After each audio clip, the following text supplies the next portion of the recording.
legends Jerry Lynn and Mikey Whipwreck. Now, let's welcome your host, Mike Freland. Well, welcome to another edition of Front Row Material. I am the co-host, the Ritt. I have no idea where Mike Freland is, the host of the show, but we are here filling in once again for Mikey Whipwreck and Jerry Lynn as they're on leave. And we have a great show coming to you tonight. We have a two-time Hall of Famer, the Sean Waltman. And man, this is going to be a great show. Man, Freland is late, and I cannot believe that he did this to me. But hey, we're going to sit there and get through it. So, are you guys ready for the show? Are you ready for the guest? Man, I cannot wait. I'm really psyched about this. I kind of got a little goosebumps myself.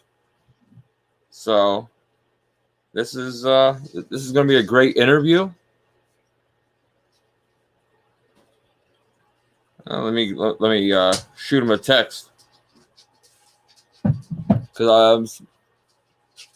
So Travis, yeah, maybe he did forget, but man, you can't forget too much because we just talking about it just a little bit ago. So exactly, Mikey, what the heck is going on? I have no idea myself.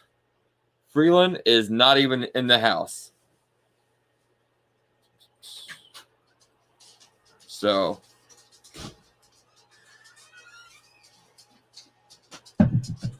but yeah.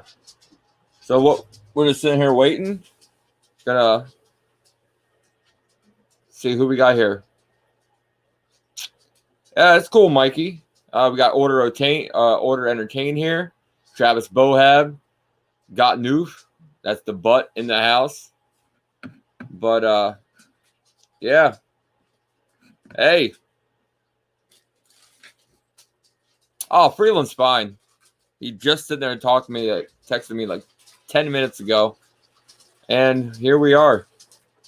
Just you guys, me, and man, I can't wait to sit there and have Sean Waltman on.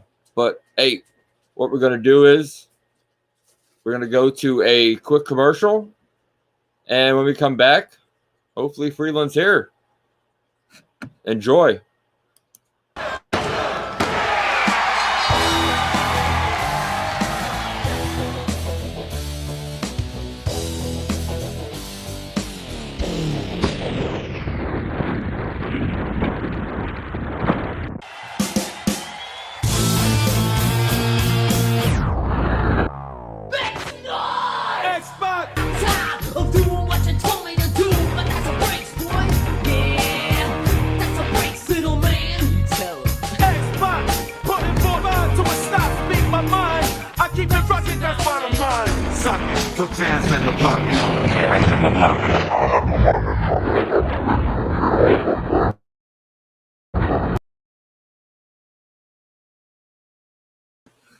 And that was the little video we had set up.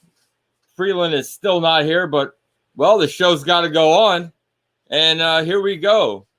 I'm going to sit there and bring in our two-time Hall of Famer, Mr. Sean Waltman. What's going on, man? Hey, how you doing, Sean? Hey, man.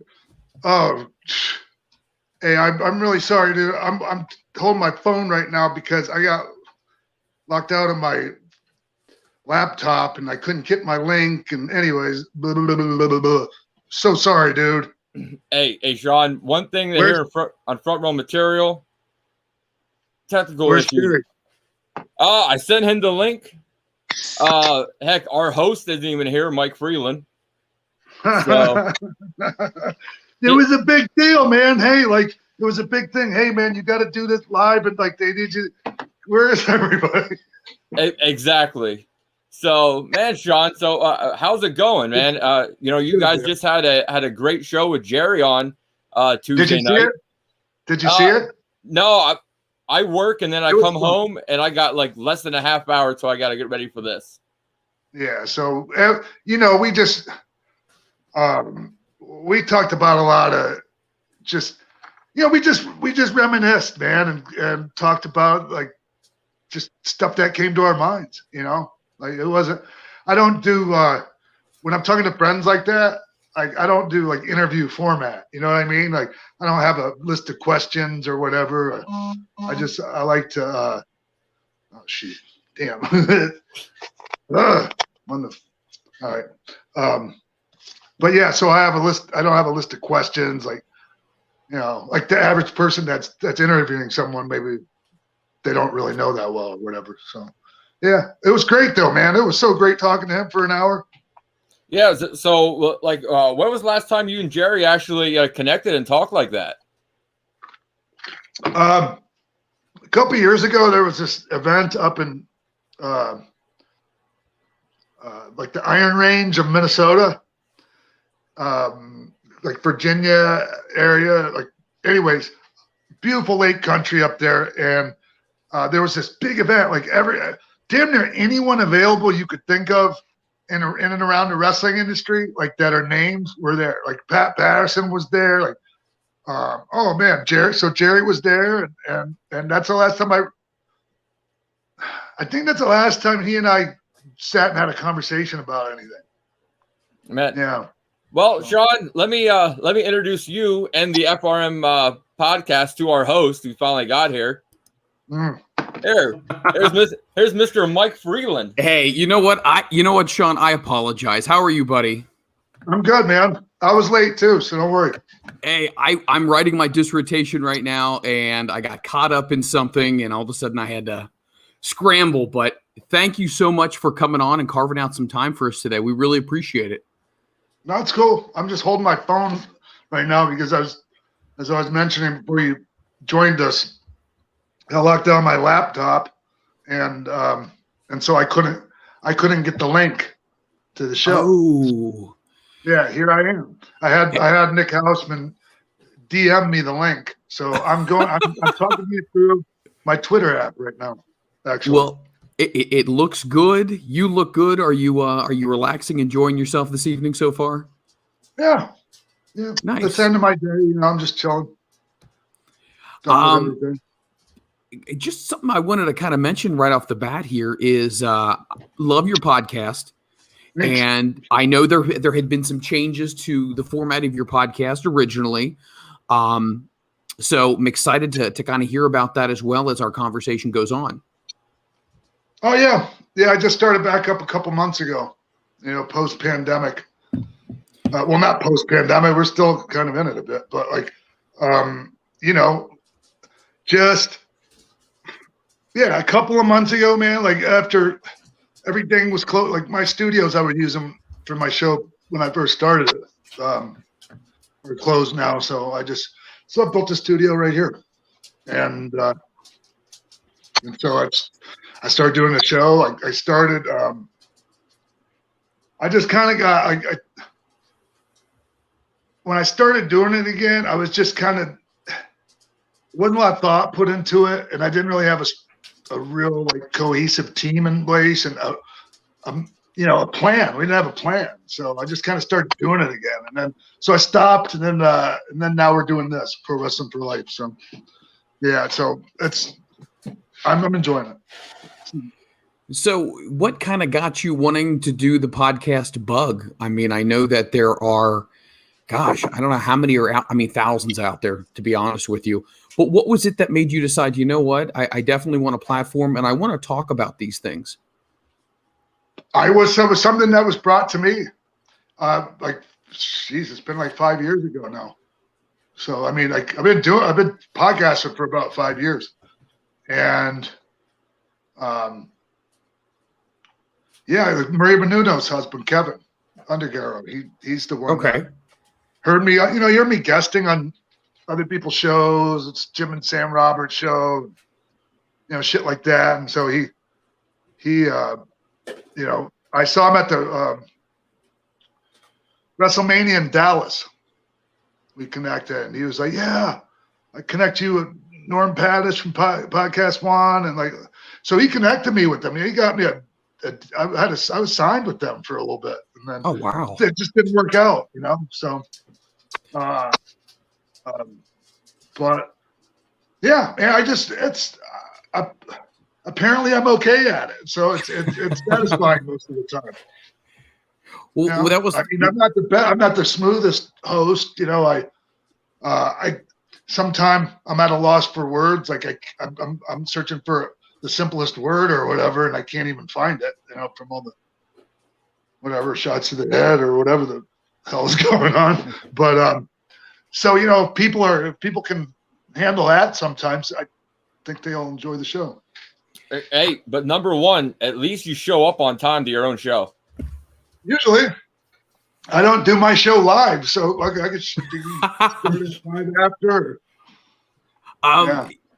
It's one of those things where, whether you do your show live or whether you do it taped. I mean, I've done it in both ways working with Penzer before, where we did it in post. But how would you say preparation for something like this kind of compares to preparation in wrestling? Do you feel like you put as much time in as far as maybe putting a match together, as far as putting a show together? Hey, what am I going to talk about? These are the things that I want to hit upon. Or is it, let's just let this flow naturally and wherever the conversation goes? No, it's just, I just talk. I have a say so in what I'm going to, who I'm going to talk to. And, I have a say so in everything, but, Nick Hausman will have some notes for me if I choose to use any of them. I appreciate having them if I need them, but usually the people I talk to I've known for years. I was saying a little bit ago, and so we don't have to do this. Hey, who's your favorite match? What's your favorite color? Who's your toughest opponent? It's different, So right. But then there's some we put some creativity into it. We have some other segments that we do. It's not just talking to, my friends. I have people come on and talk to me, and talk to me about my career, like as if I was going on their show, but they're coming on my show and doing their job on my show. It's reversed. So, yeah, it's great. And then so it works out nicely. I've had some great people come on, and do that. So. Yeah, but so it's just fun, man. That's all. Most of the time. Well, you sit there and known Jerry for many years now. I loved watching your early stuff. Which I always thought was the dawn of the X Division before the X Division was even thought of.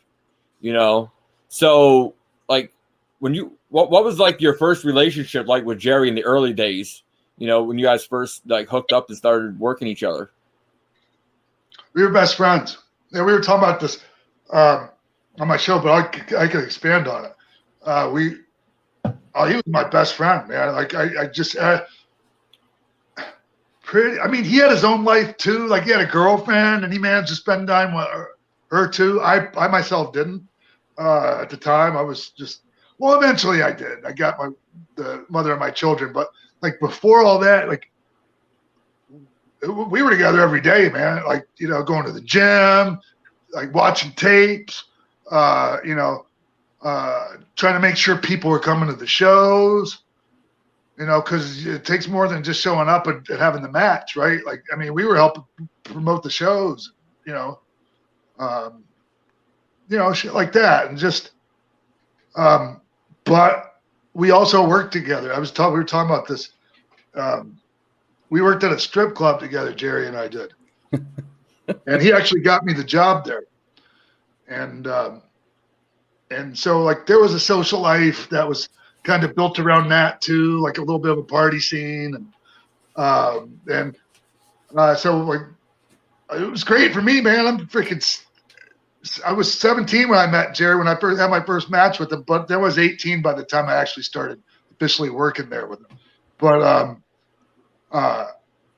it was just oh man, I was poor. I was fucking dirt poor, but I was living I had the time of my life. It was one of the greatest, happiest times of my life. You know, fighting to make it in wrestling and starving and, you know, working at the strip club a couple nights a week. And so I was talking about it on my show. My first time I ever got arrested in my life was with Jerry. Wait a minute here. Jerry Obviously Lynn. not the last, but it was my first. Jerry Lynn got arrested. Oh, hell yeah. Well, this is beautiful. This is beautiful. I don't know if it's the only time you ever got arrested, but. Well, Sean, hold on for 1 second. Let's get his side of the story. There he is. Hey, Mr. Home Depot himself. Yep. Hey, Jared. Hey, so I was just like, you know, they were asking me, you know, about like our relationship early, and I was just telling them that we were best friends, and I was around you all the time, and like, I mean, it seemed like we're like, from my memory, like we were together like every day we could be, like going to the gym, watching matches, going and meeting Eddie at what was the Butler Drug. Butler Drug, yeah, there. And then what was that Asian place in Uptown we'd always go eat at too? Kendo was right. It was a block away from where I lived with Marvin. Yes. Like I saw him, like, Jerry, like I didn't have any money, like you didn't either, but I had even less than you. And that was a time of my life, or one of them. It was great. Not a care in the world, not a worry at all. Yeah. Just hit the road, you know? Yeah. And then, so like I told him that like the first time I ever got arrested was with you. And, you know, then I started, like, they brought up, like, because it definitely wasn't the last time I got arrested, but it probably was the only time you did, huh? No comment. Maybe I should have brought this up. No, this is fantastic. No. All right, guys. We went to Somerset, Wisconsin. It was famous for tubing down the Apple River. And everyone under the sun was drinking, floating down the river and whatever. And this is just the way that the city stayed alive, was busting everyone they could. And my girlfriend at the time was an idiot and she was her fault, wasn't it? She took a corner and gunned it, and the cop saw it, so he pulled us over. Well, the minute I opened my car door, a beer can falls out, and Sean at least fessed up and said it was his. So my what a wingman. My girlfriend like I've always done that. Always. But so my girlfriend got ticketed for reckless driving. Sean got it for I think for being a minor consumption. Yeah. And then I got it for contributing to a minor. But they had this makeshift, it was just a little trailer, like a makeshift jail, just to bring everyone to and get your credit card info so they could fine you and get your money. That's all. It was like one of those joints. It kind of looked like one of those joints where you used to drop your film off back when you would have pictures developed.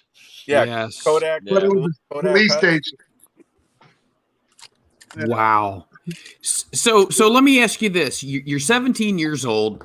You're a young guy. You're hanging out with this vagrant, Jerry Lynn. You're going out and working out with him and having a good time.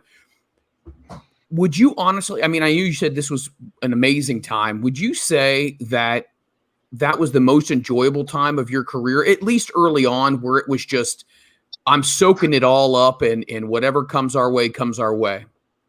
Because you want to know why it was? Because I hadn't been tainted by all the other shit, the bad shit that, you know, wrestling's not bad, but there are a lot of bad things around wrestling.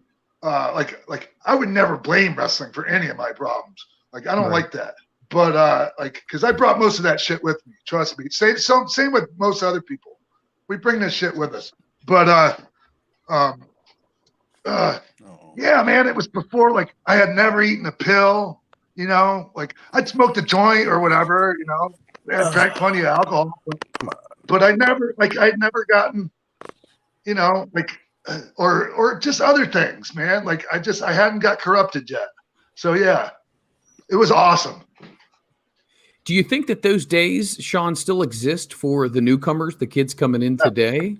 Yeah. Do you think they can still have that kind of fun as well? Yep. If they're not, Yep. they're doing something wrong. Because one time I can't remember where it was. I went and did an indie show, and I got in the locker room, and it was like I was at a wake for someone's. All right. Anyone fun? It was crazy. Yeah. Who else did Yeah, you? I think I encourage people to enjoy it, to soak it all in. But it's like, like not, I mean, within reason. Right. Sean, let me ask you this. When it comes to the social media, I mean, Twitter, Facebook, gosh, there's so many, I can't even name them. Let's turn back turn back the hands of time. How would that have worked out back in the day? Or do you think that, oh man, this would have been a mess from the word go? Well, I just think like, okay, you know what, the things that come along with it. Like, I just think that if it was around back then, consequences would have came up and society would have changed back then or whatever. Right. Like, but at first, oh my God, kind of like when it eventually did come around, man. Like, I mean, we're still in the whatever you want to call it, feeling out process of all this crap. Like, I'm not a fan of it. If it was around back then, we'd all been in jail. Like, I mean, yeah. I mean, there might have been, yeah. So, the things like it used to be just some pictures would show up here and there eventually, but man.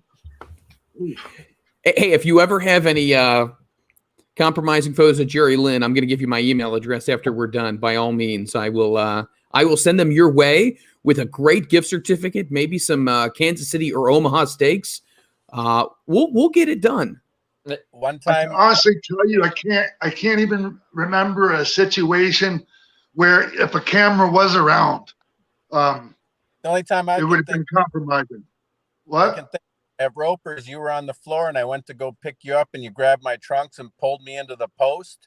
Well, I pulled my trunk so far, I think you showed my fruit cup to the whole crowd, and luckily the camera was behind me. Nice. Oh.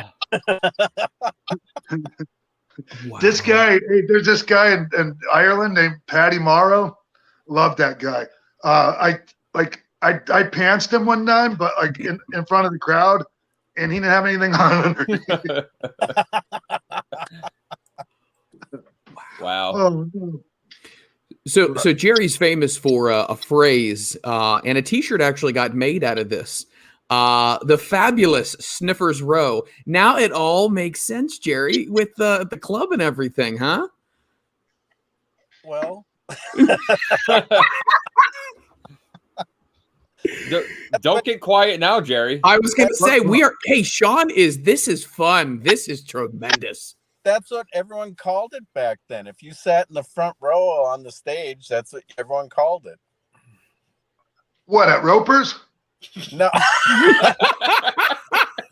Oh, I know what you're talking about. Oh, at the upstairs at the Solid Gold. Well, any strip joint, really. Oh, this is great. This is great. Oh, okay. Sniffers It's Row. just a Okay. no-brainer. I didn't come up with it. We just turned it into a T-shirt, though. Yeah. Okay. Hey, Sean, if you want it, I'll sit there and buy it and send it your way. All right. A large. Hey, you guys ever tried this Cherry Dr. Pepper Zero? It's amazing. Oh, I love the cherry vanilla when it was out. It's incredible. And they got this new Coke product. I think they're just doing a beta test maybe right now. It's like Coke and coffee, and they have a Coke Zero one with coffee in it. It's really good, fellas. I highly suggest it. I'm not even getting paid to tell you that. Have you, hey, Sean, have you ever had anything, I don't know if it's gone national. I think it has gone national. It's called Buzz Balls. They're little. They look like the size of tennis balls, but they're mixed drinks. 15% alcohol. You pop the top. You have one of them. I tell you what, feels good. Yeah, but see, I don't drink anymore. I don't drink anymore. Yeah, but that sounds like a good idea. It'll warm you up. It'll give you that warm and fuzzy feeling. Yeah. So it's been a while since I've had a nip of alcohol. It wasn't really a thing. Like I had like a couple of years ago, I was still having an occasional one, like, but because I don't know, Jerry's seen me pretty drunk. Oh my god. Oh yeah. Jerry's one of those guys where if you say something to Jerry, it's Vegas, and it's just what? Jerry, I can't remember you ever being like that. Like you always held it together. No, there's been plenty of times. So you're 17, you're having fun, you're going up and down the roads, you're broker than broke, and you're hanging out with this guy over here. Do you feel like in some ways that feud that you guys had, which covered many territories, was really what put everything kind of on the map, and it started to get recognition where they were like, hey, these guys, we should bring them in? Is that what it seemed like? Because, like, I mean, we had matches around the country, but, like, you know, like, I never worked with Jerry in Memphis. Like, I got him in Dallas, which was awesome. But, like, a lot of our stuff was, you know, Midwest shows around the Midwest. Did we go to Chicago and do a match there, Jerry? I don't remember. I don't know if you went, it was like a really beautiful little storybook town called, I think it was called St. Charles or something, with a river running through the middle of it or something. Were you there? It was an indie show, but I can't remember if we worked in Chicago. Well, like it's cool that you have that, like, because I mean, I know we would have loved it if like there were still actual territories for us to go do that. I mean, there was still a little bit, like, I mean, I think Portland had finally died out by then, right? Yeah, I think all there was World Class, USWA. I don't know if there was many more. Stampede was done. Hey, yeah. Like I almost went to Stampede, Jerry. I mean, we were talking about that the other day, but like, was it ever like, did Bruce Hart ever call you and say, "Hey, Jerry, thinking about bringing you to Calgary"? No one ever called me. But you know, I anyone who came back to Minneapolis from there, I always heard the horror stories, and I said I'll never go there anyway. So when it comes to wrestling and traveling, obviously you're 17, and was there any fear? Eventually, I turned 18. I got to get off this 17th. You, as a young man, you're traveling, you're doing these things. Was there any fear at all? Is this going to completely work out or not? Or is there a plan B? Or did you just say, you know what, this is what I want, and I'm just going to take it day by day? No, man, we just made it happen. Like, honestly, from the time I was 10, like, I didn't even realize this is what I was doing, but like, I had this vision in my head. Like, as soon as I went to wrestling for the first time, like, I always liked it, but then when I saw it live, I was like, oh my God, this is the greatest thing, bar none, like, ever. I'm at 10 years old thinking this to myself, right? Like I've seen the whole world or whatever. But no, man, I visualized it. I had this in my head, like, not the exact scenario, like, and like the, you know, how the whole journey would go, but like, I had the destination, man, and there was no doubt. Like, it was just a matter of how long it was going to take. Right. And that's kind of crazy because, like, I mean, you know, look at how I used to look, you know. They say some of the most successful people are the ones who don't necessarily have a plan B, because they always tell themselves plan A is going to work, and they're so driven to make it happen that they do. And I found that always to be fascinating. I had a conversation with Chris Van Vliet, who I know you've spoken with on numerous occasions. Awesome guy. And it's just, hey, pack up your stuff and just go. And whatever happens to come your way. But Jerry, I remember when you went to Memphis, when you got the call to go to Memphis, Oh my God, I wanted to go with you so bad. Oh, I don't know why. Like, mind you, they weren't really interested in me, but like you fit the deal down there, like to a T. It wasn't a very welcoming atmosphere though. It was a very tight knit family, Yeah, and I was a small guy, and I get along with him great now. But Bill Dundee didn't like me at first because that was his gimmick, being the small guy.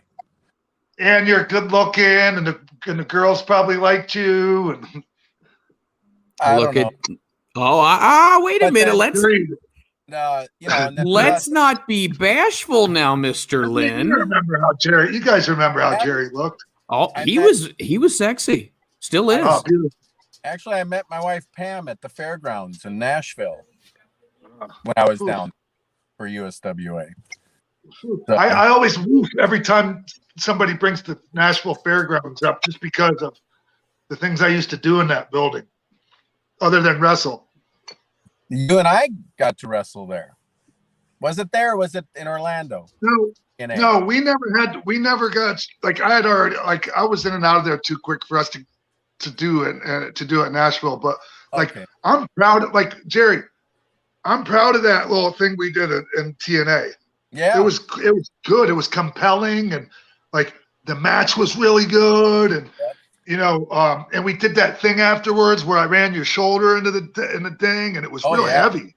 Remember, because like we had them by the heartstrings, right? Oh yeah, yep. People bought it hook, line, and sinker, and I loved the first backstage promo we did after we got done with it. Everyone's jaws were wide open and their eyes were bugging out, and they were dead silent. They were like, "Where did this all come from?"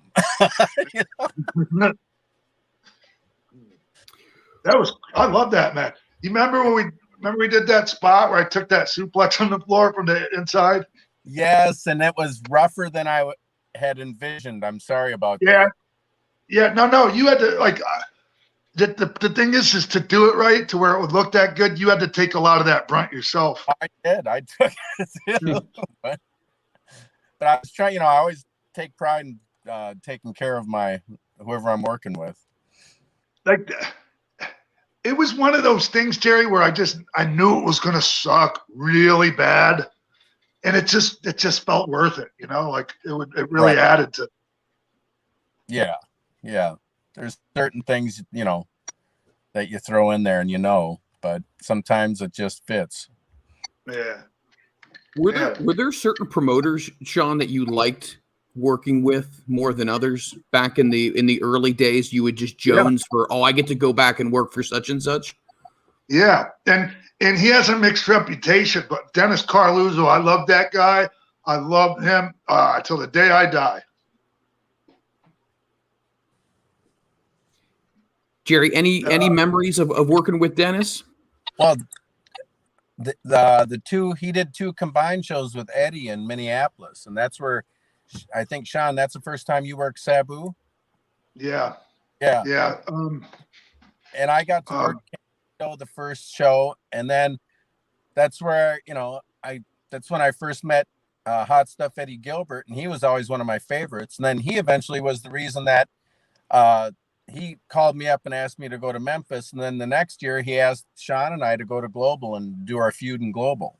So it led to a lot of different things. No, that's backwards, Jer. No? Yeah. The Dennis Carluzzo stuff came after the Global. Oh, I thought it was before that. No, it's confusing, but yeah.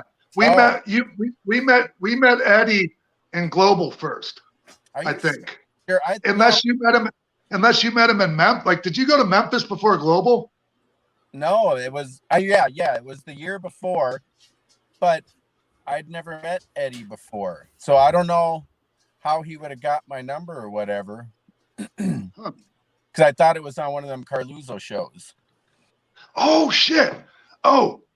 I know. I'm okay. Here's the thing, Jared. I was just confused because when we first went to Global, Bill Eadie was the booker. And then I went a couple times, probably maybe where Eddie Gilbert was there then, and maybe you weren't. I don't know. Maybe you hadn't been there at those times. Because you did the first couple times you went, it was before I got there. or global? No, the first one was the tournament, right? Gosh. Oh, maybe. Yeah. I've been hitting the head a lot. Oh, me too. But the tournament was first, and then I had a couple maybe where you weren't there, like, and then you came, and then Yeah. So, Wow. You're just amazed, Freland, that we can even have a conversation. Well, I am impressed how you guys can literally go down and boom, and this happened, and then this happened, and then we did this. Like, wow. I mean, there's a lot that is blurred. But if you asked me what I had yesterday for breakfast, I couldn't tell you, though. I couldn't. Sean, do you remember those shows we did down in Iowa at Toad Holler? That big country bar? I love that. Yeah.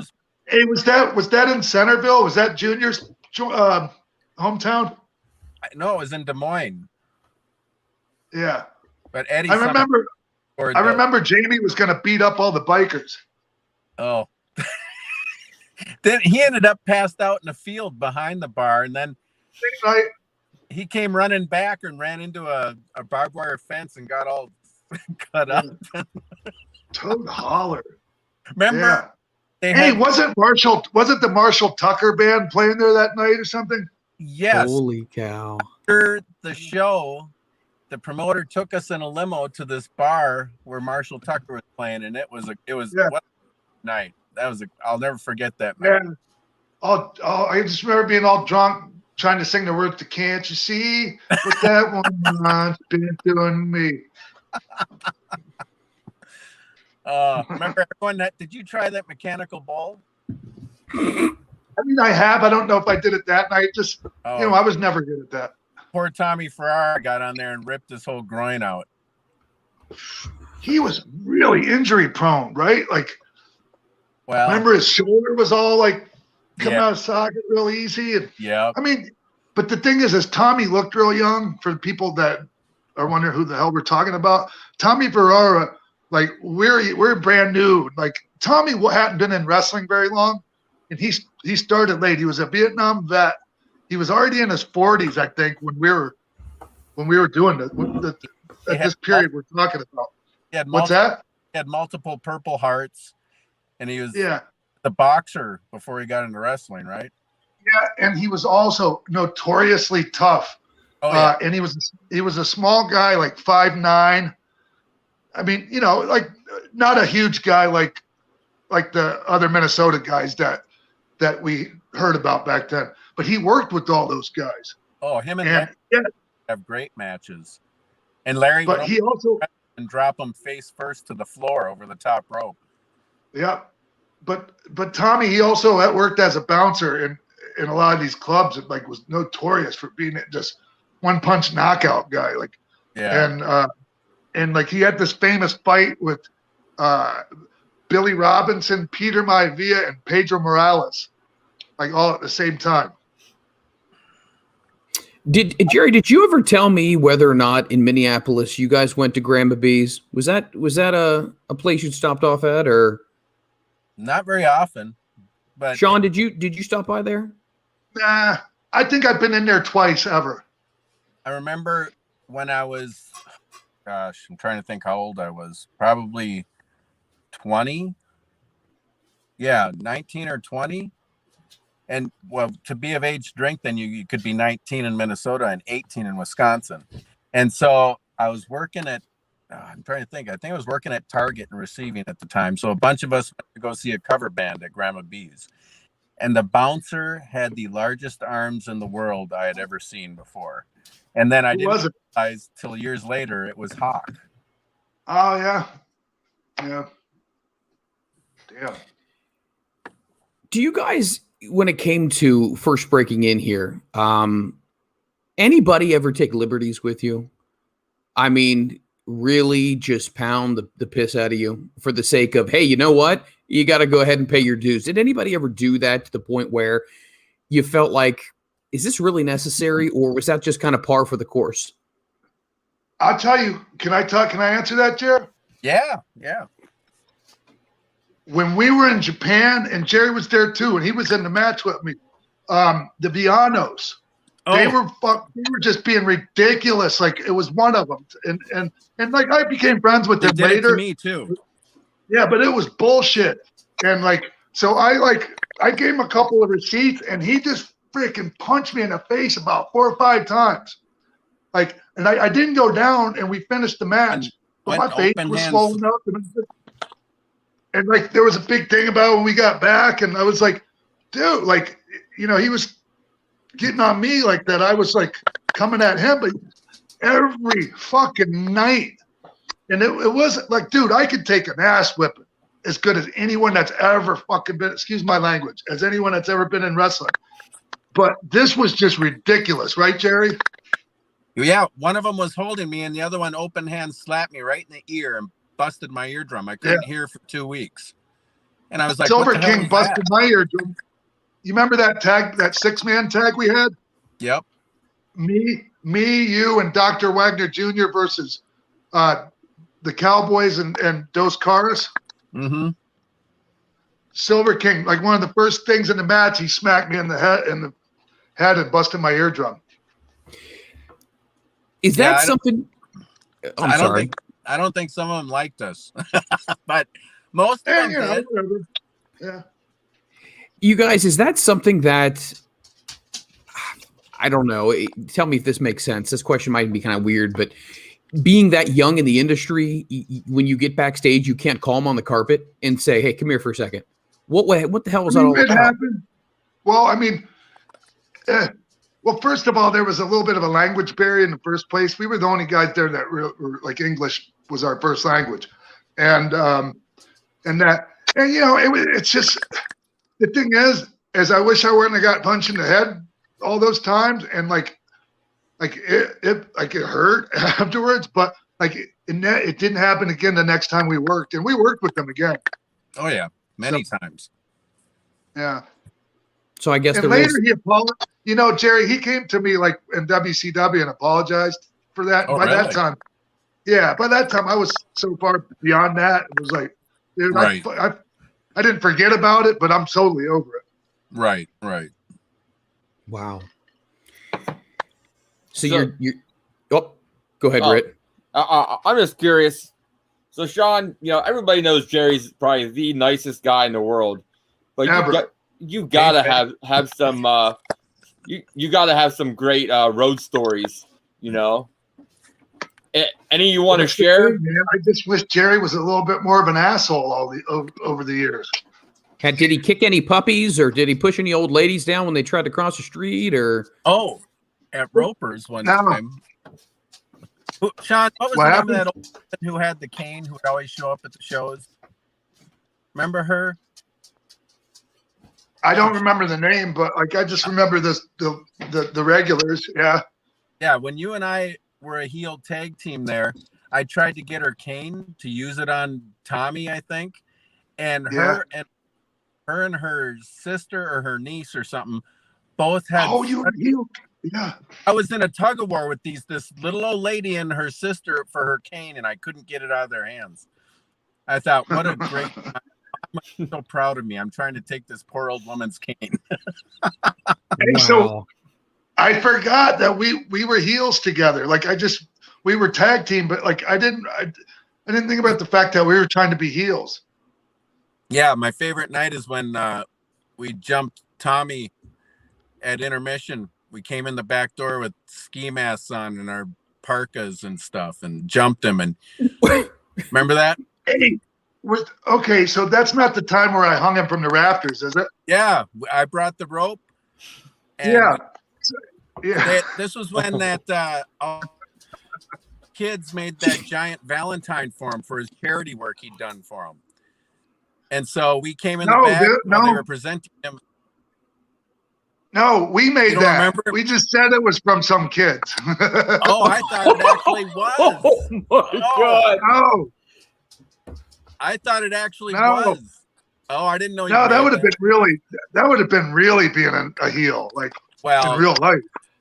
It still got us some real heat that night. Oh, I mean, I thought we were gonna get We even turned the heel fans on us that night. Yeah. Yeah, you wear ski masks and parkas, and you jump somebody at intermission. Well- you hang them from the raft. And it's Wow. Tommy. Well, He's a Northeast and Minneapolis Scott, favorite. I was throwing the rope over the rafters above the ring while Sean's taking this giant Valentine and ripping it to shreds. And then we start hanging Tommy until Horace came and made the save. But all these, I mean, there was no security there. And the first row is probably 3-4 feet from the ring. Oh, we lost Sean. Uh-oh, I think we're having a technical difficulty here. I've been lagging too at times. Hey, We hey, accept Jerry. you for that, though, Jerry. Oh, Hey, it's definitely fine, Jerry. At least you weren't lagging to the podcast. well, I almost was. There you are. Yeah. Wow. Yeah. What you were just talking about? Oh, I was saying there was no security that night, and the first Yeah. row was about 4 feet from the ring, and there's big, like college football player size guys really pissed off at us that night. Well, you know, the Nigerian brothers were there too. Like, I don't know if you know Pete and John Nigerian. They used to play for the University of Minnesota, and they're like, their dad was a big, an incredible cardiac surgeon, Dr. Nigerian. Anyways, they Oh, were probably there for that. yeah, um, that's probably who I was scared to death of, because there's a lot of big Probably. guys pissed off at us that night. You know, I stole that. I stole that idea. I tried to do it better than Dusty Rhodes hung Kevin Sullivan on TV when I was a kid down in Florida one time. But I was determined to make it more believable looking. Oh, it must have been believable because the whole place wanted to kill Yeah. us. Yeah. And Tommy's head turned purple and looked like it was going to pop off. We've heard stories about, you know, and Jerry's even said this. Nowadays, it's so hard to get that nuclear heat or that white heat that that you guys had gotten before. Had anything ever gotten a little out of hand, or where you felt like, this is, I got the feeling that this audience is a little, they're a little on their toes. That would have been that time. Oh, Sean, remember we were wrestling at the VFW in Savage, and that guy got up out of his chair and was going to hit me with his chair, and you grabbed the chair from him, and so I rolled back, and then I'm chasing down the ring again. The guy gets in front of me, and I try to get around him, and he grabs me by the throat, so I picked him up, and I threw him, I gut wrenched him and slammed him on the concrete, and we quick finished the match, got the heck out of there. Yeah. And then that promoter Oops. told me to call the police and press charges before he does. So we had to do that Right. to more or less scare the guy off. Yeah. Jerry, were you and Sean working together when you did the whole story you told me about Bastion Booger and the house? Oh, yeah. Oh, wow. You talked about that? We wrestled in the whorehouse. We want to hear the whorehouse Bastion Booger thing from your perspective, because the way Jerry described it, Yeah. it was intense. So, yeah, but so Jer, Yeah. hey, Jer, real quick. Yep. Like, how much of that story did you tell? Because that whole trip was Well, insane.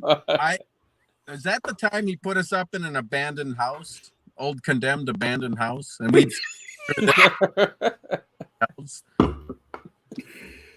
That might have been it, but like I just remember the rubber sheets on the beds and that. I told him, yeah, the house didn't even have siding. You can see the insulation. Oh, Yeah, wow. and like Rip Rogers was in rare form. I'm not going to get completely into what happened with him, but like Oh, it was crazy. I like Rip now, but eventually I'm not going to go into it. So Hey, but Jerry, you know, Rip got a receipt for that, right? It was for you. No, I didn't. Wow. Oh yeah. But I told him that there was supposed to be some girls doing some jello or pudding wrestling that night. And when they got there and saw us wrestling, they didn't want to do it anymore. They wanted to get in the ring. So Yeah. didn't he put together a improvised what would you call it? Mixed six person tag for the main event? Jerry, I just have this memory that's burned into my head of Mike Shaw behind one of these women doing this thing. And like, he's got this look on his face. You know what? In my memory, Mike Shaw's Like, I hope my wife doesn't get mad about it. Like, it was just so. Mike Shaw was, remember, he was on the mat and the madam was on top of him and pulled her top down and started smacking his face with her boobs. Yeah. Yeah. Oh That's my God. my memory. Yeah. Grabbed you and threw you in the ring and I ran. Mike Shaw was a funny dude, and he was like I had good matches with him. Yeah, we went up there a few times, didn't we? Did we? Yeah. I just remember that once. Like That was, two or three times we did that trip up there and back. So I'm trying. Oh, hey, I know, Jerry. I know what came to my mind. Do you remember when we were at his house and he was playing videos for us, and he played us this video from the Stu Hart dungeon of Stu just destroying this kid. It might have been Carl LeDuc, and he was screaming like it was just like a murder, like somebody was getting killed. And then Helen came down and started yelling at Stu, like, God, like, Stu, you're always doing that to these poor kids. And like, I don't think she was hitting them, but it was just a real comical scene. And he kept feeding Stu, saying, well, what would you do if you try and get out this way? And Stu would stretch me. Oh, it was torturous to watch. wow. He was bending that kid in ways no one should ever bend. Why are we laughing? I told I Brett was just about about that. to say, Jerry. So how different, kind of backpedaling here, how different was Mike Shaw then versus what we ended up seeing him with Bastion Booger? Was he more of a svelte guy at that time? He was always a big dude. Yeah. Right. But by then he was, yeah, it was too much. Yeah. He was still really good in there though. Like, my matches with Bastion Booger as to 1, 2, 3 Kid weren't like all-time classics, but they were solid, and, mechanically sound and psychologically sound. He was safe in there, just and smart, like, and just really funny, like he always was making people laugh. Oh yeah. Who would you say, Sean, is somebody, I mean, obviously keeping Jerry out of the conversation for a second here, who is somebody who you felt was genuinely kind and said, hey, man, I want to take you under, or maybe not to that extent, but at least showed you the ins, the outs, hey, say this, hey, don't say that. Was there anybody like that really kind of took a shine to you early on? You mean like after I started branching out, or? Yeah, after you started, before you ended up getting to New York, was there anybody that you just kind of were like, you know what, this person's been good to me? Well, my teacher, Malenko, and but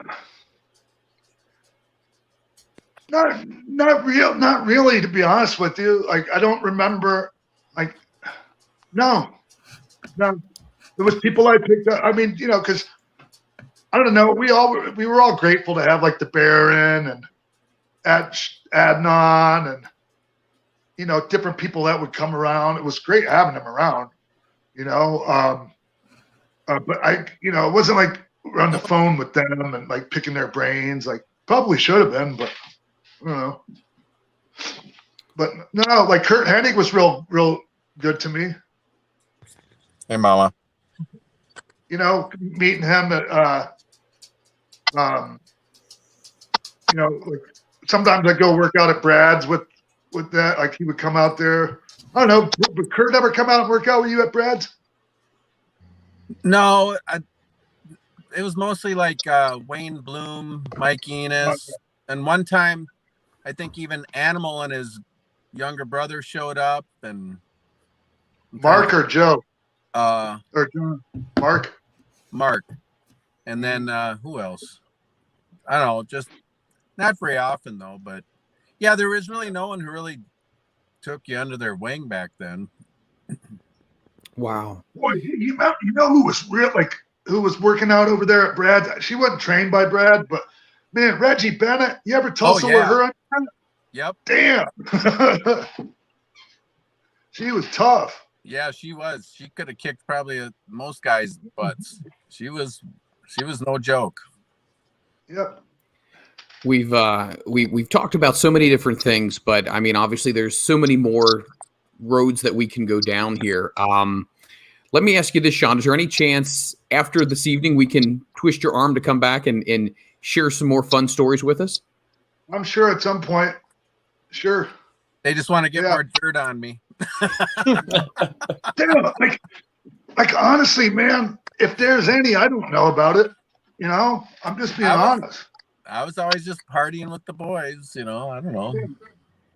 Yeah, staying out of like all the malicious gossip and I hate that. Politics. Yeah, that's the part I You're hate. a terrible wrestling politician, Jerry, I must say. I never, self-admitted. I never wanted to be one. Never wanted to be one. Sean, what would you say is a piece of advice you would give to somebody? I mean that in the best way, Jerry. I know. What would a piece of advice be as far as just, you talked about politicking and all that kind of stuff and pushing and whatnot and trying to make sure that your name's out there. What kind of advice would you give somebody who's a wrestler now saying, hey, what should I do? How far is pushing too far? Or should I speak up or should I not? Or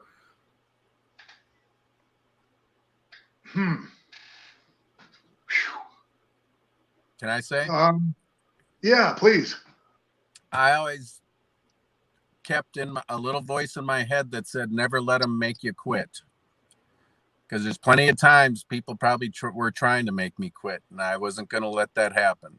So I've told guys that. I said, always keep a voice in your head that says, never let them make you quit. Well, to follow with that, Jerry, do you feel like there were times that it was almost vindictive, trying to get rid of somebody, and you were almost trying to fight to say, no, you're not going to? I am staying here? Well, you know, I'm sure that's gone on with, you know, in companies as far as the politics, but I'm just talking about guys who are just going to be, you know, dicks to you in the ring and stuff. Because years ago, I don't know if you experienced this, Sean, but because of my size, I would show up at a show and I'd get these looks like, what are you doing here? Because of my size. You don't think I got to look at like that? I'm sure you did. But so, you know, stuff like that. But I was like, I wasn't going to let them make me, you know, try and get me to quit.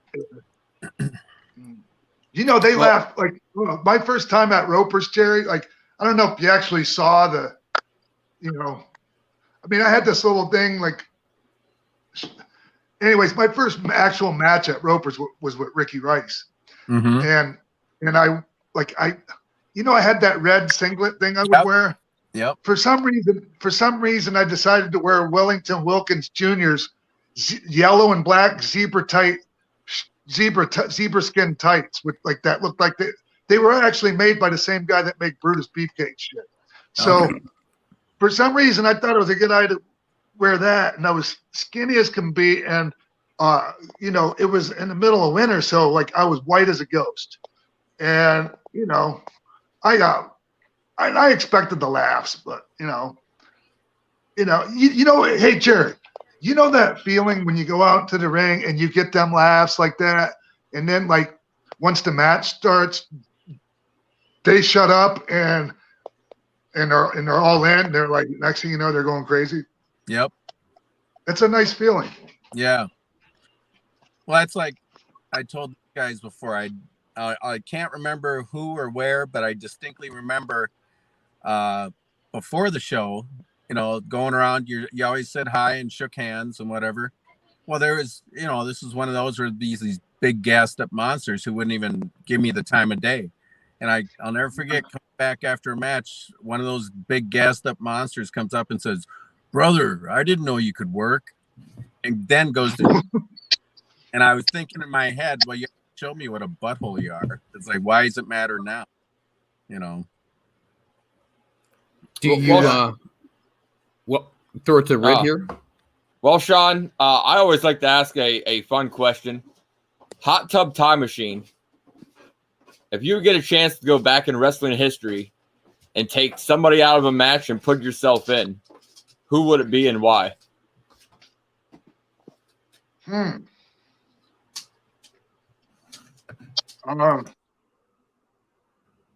geez. Man, I don't know. Damn. I don't know either. I'm the worst. Like, so if you're gonna ask me a question like that, you have to submit that to me in writing, like the day before, man. Or I'm gonna look like I do right now. Like I can't even come up with an answer to it. I couldn't either. Not even hard of a question.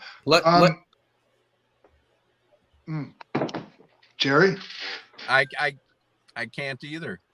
Yeah, that's a tough one. I gotta think about that one a while. Like, because a lot of this is like, here's the thing, man. Like any match I would have loved to have been a part of is such a good match that I wouldn't want to screw with it by, inserting myself into it in the first place. Like, let it be, man. No. Let it happen. I don't want to mess with history. Hey, you're the first one that said let it be, and you can't blame you because if you love a match so much, why mess with it in the first place? Yeah, maybe I would get in that hot tub time machine and go back and just be there live for it or something, Yeah, like because there's some matches way back, like or some famous moments, Snuka jumping up the top of the cage, or just things. Iconic moments, man. That would be cool to be able to go back and just be there live for them, Really quick, I want to throw something at you. Best crowd reaction, you and DX or you and NWO? It's DX. Yeah, it's DX. Hang on, guys. Got to get going. Pam's trying to get a hold All of right, me. man. Hey, take care, Jerry. All right. Love you, Jerry. Love you, Sean. Bye. All right, man. Yeah. Wow. Well, Sean, we would love to sit there and, thank you for coming on the show, spend all that time with Jerry. And, man, we've learned a lot. Never knew Jerry was arrested before. That's a little tidbit. So I thought maybe you never knew that. I mean, it's really not something that people brag about. So yeah, well, even wait to expose him for the criminal that he was. Even over in the chat, Mikey even sit there and was yelling at Jerry because Mikey never even knew about it.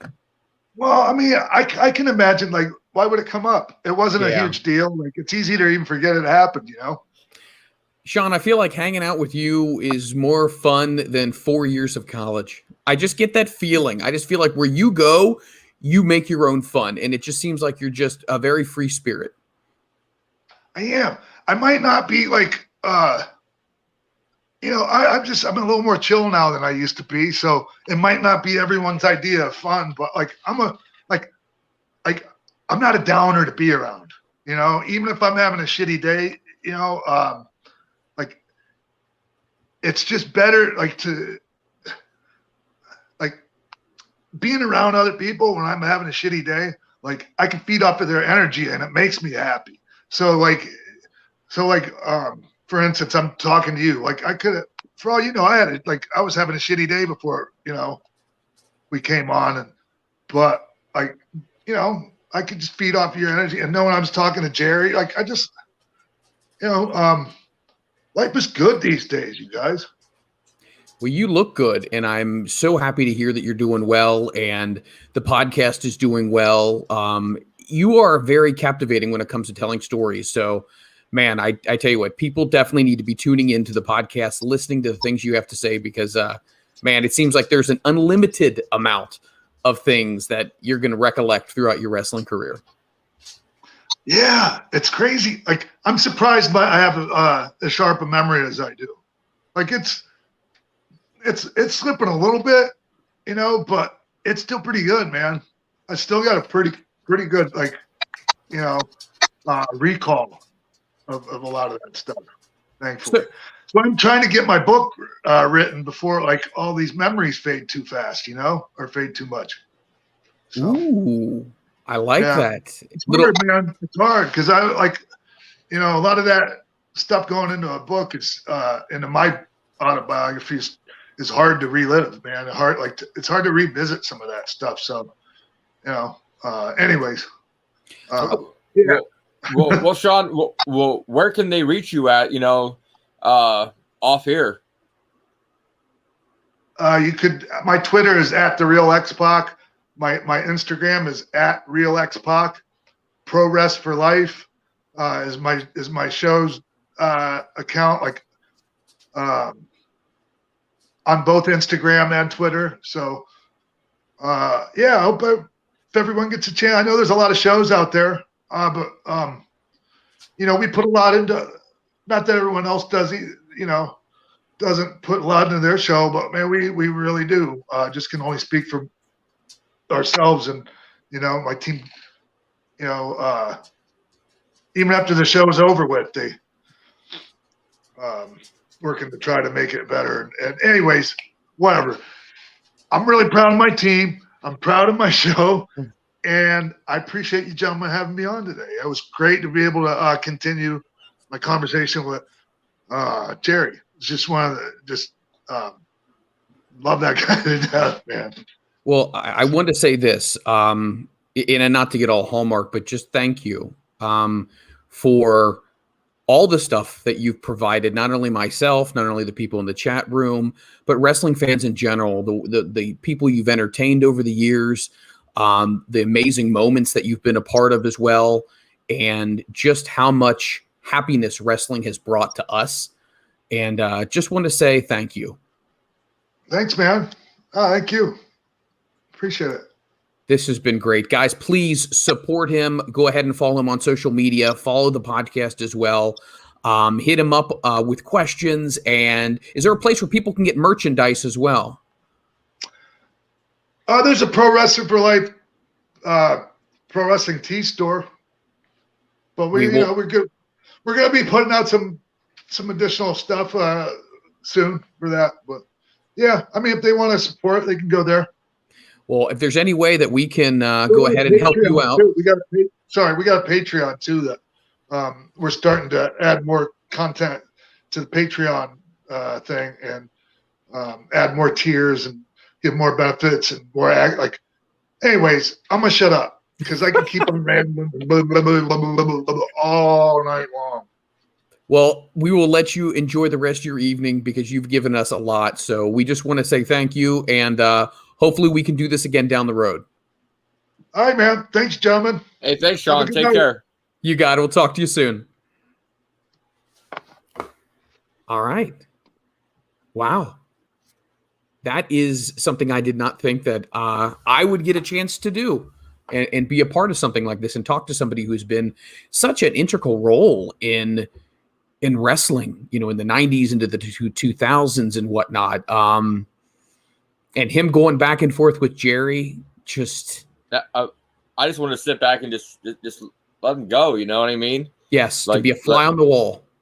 And man, it's kind of like when you're in a car traveling down the road, you just sit back and listen, and you learn so much. Yeah, I would agree. I almost felt bad jumping in there a couple of times wanting to ask a question because it was like, but have you ever noticed this, whether it's just any two people talking, you tend to remember more stuff the more you start talking about something. Like you might be like, oh, what happened at that party? And then someone says something, oh, Janice threw up on the couch. You're like, oh my God, that's right. And then Rick peed his pants. And then, so it's just one of these deals where it's so cool to see somebody like Jerry giving us pieces and nuggets of a story, and then somebody who was there with Jerry putting other pieces to that story together, and then we have the whole story. And I don't know, it's fun. It's something that you don't typically get in wrestling podcasts. Two good friends just going down the road and just shooting the shit and legitimately having fun with each other. Exactly. Wow. So, well, Freland, I want to say this to you, Ritt. You did an excellent job I was I kind of shit the bed. I literally was writing, and you and I were going back and forth, and I apologize to you, and I apologize to the people in the chat. Goodness gracious, I got to get my shit together. Hey, you did you. I went and pulled an audible and pulled up that great video that Anton Hide My Dick went and made, and yes, you still weren't there, and I'm like, screw it. Let's sit there and bring Sean in. The show goes on. Let's go do some shout outs here for some people who've been joining us. Who farted? Awesome. Thank you so much, Kevin, by the way. Rock and roll. Don't go anywhere. I'm gonna get the figure really fast. So Mitchie Blaze, thanks for stopping by. Travis Bohab, what's going on, my man? There's my man Jim McMahon, little psychopath in the house. Is Jim McMahon still in the hotel room? That's all I want to know. He's still locked up in the hotel room. Here it is. This right here. Hopefully I can get a good shot. This is Who Farted. Well, this isn't Who Farted. I mean, I'm sure he does fart because we all do. But this is Kenny Omega. And this is something near and dear to my heart. And this is from Who Farted. Kevin, thank you so very much. I am grateful beyond words. Thank you very, very much. Who else is in the room here with us? Christopher Butt's in the house. The ass man's in here. Jim McMahon still hanging out in the hotel room. Boogster, it's what time is it in Arizona right now? Is it 6:14? Are they 3 hours behind us? I don't know. He might be eating his dinner, having his SpaghettiOs. Young kid. Nice kid. Not that bad. Who else is here with us? ECW fan. Thank you so much for joining us as well. Wow. Mikey stopped in, which was really, really cool. It's often great to see him jumping in here and following the conversation as well. Well, yeah, because he jumped in. He apologized because he couldn't jump on with me. And, well, I do want to say something here. I mean, I'd be remiss if we didn't at least address the news that happened last night or yesterday afternoon. Melissa Coates, also known as Super Genie, the valet, the longtime valet for Sabu, unfortunately passed away. And I remember my phone going off last night. I remember you hitting me up, and then it was just buzzing and buzzing and buzzing. And I was, God, that sucks. That just sucks. A big reason why we want to do the Sabu book is, to pay homage and get people to buy the book, to read it with us, to, let Sabu and Jeannie know that we support them. And we do. And we got some things in the works here as well. But life is precious. Life is short. You don't know what the hell's going to happen from day to day. If I can take some words from Christopher, but love each other, take care of each other, and respect each other. Yeah. Because you can get a text message just that quick that something has changed quickly. And so my heart and prayers go out to Jeannie's family, to Sabu's family as well. And it's hard to find something to say during a moment like this. You know what I mean? I've had people who have passed on, and, and I've been around other people who had passed on, and you just want to make sure that you let them know, hey, I'm here. And if there's something you need, or if there's something I can do. I never liked the phrase, I know how you feel. Even if you did have somebody who passed away, I don't think that that's always the best way to say that. I know you recently, not to bring things up, your mom had passed, and I give you so much courage and so much, for handling that, my friend. That had to have been just very difficult. Mm-hmm. I appreciate it. And, it kills me because Tuesday I was just texting back and forth with him. And then, bam. Yep. Wow. So not to not to bring the special episode down, but I mean, it's just reality. Yeah. I mean, that's life. You know, you can't just all of a sudden avoid stuff like this because it's going to happen and it sucks. And I feel like so many people in wrestling, when you are a fan of wrestling, it's different than being a fan of your favorite TV show. It's different than that because you see wrestlers for 20, 30 years and you spend so much time watching them, meeting them, buying tickets to see them. You do really feel super close to these people. And when someone passes, whether you've met them or not, it is a very, very difficult pill to swallow. So, yeah, but you know, show must go on. You know, it just takes time and a lot of help. You're right. Well, with that being said, is there anything else that we want to throw out here to everybody? Anything else? Definitely.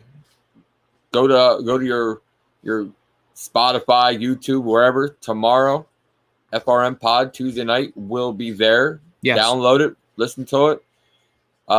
Man, what are you thinking? Monday, we're gonna drop this episode.